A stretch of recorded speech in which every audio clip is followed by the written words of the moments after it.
So this morning I'm dropping off the van at True North Custom Campers here in Calgary. They're gonna install a large CRL window on the sliding door, and then the SPAR heater, gasoline heater that's gonna be plumbed into the gas tank, something I didn't want to deal with myself. So I'm back at True North Campers and just picked up the van. So here is what it looks like with the new window. It's actually quite nice. It's still got the stickers on it, but changes the look of the van. I really like it. Plus this one opens, the stock ones don't.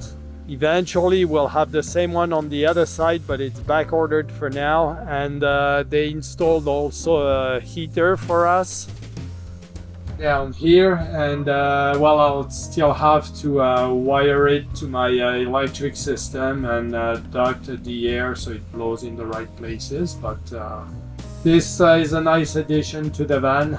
It's the SPAR B4L, which is altitude corrected up to 10,000 feet, 3,000 meters, and it's big enough that it will have no issue heating up this van.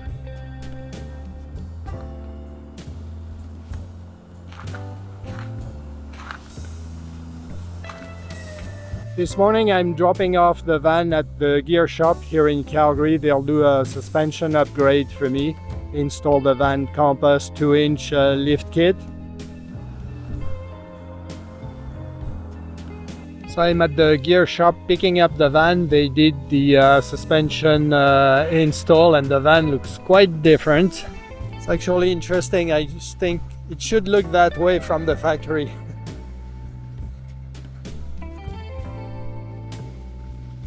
Got a bit more ground clearance. Apparently it rides a lot better too. So I don't know if I can show you, but there's new Falcon shocks at the rear, helper springs, bump stops, the spring relocation brackets, I think. Yeah, that are shorter. They no longer stick below the differential. And at the front we've got new coils. You see the blue coils. And at the top camber plates. Well, the van is back in the workshop garage, so I had the opportunity to test the van, how it drives after the lift kit was installed, and I must say it rides much nicer. It corners flatter, the cracks and bumps on the road don't come through quite as much. The ride is more comfortable.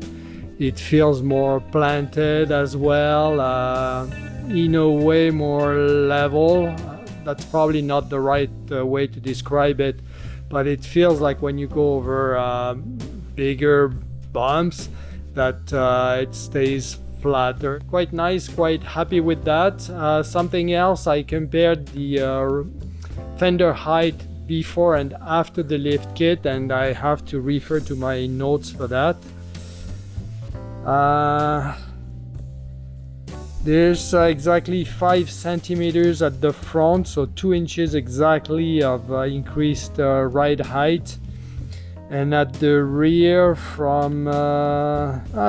there's a bit more, almost 6 centimeters. Well, I just picked up the van from the gear shop here in Calgary. It's the second time, but they had an issue installing the rear tire carrier on my Transit. The issue was actually with the hinges, the door hinges.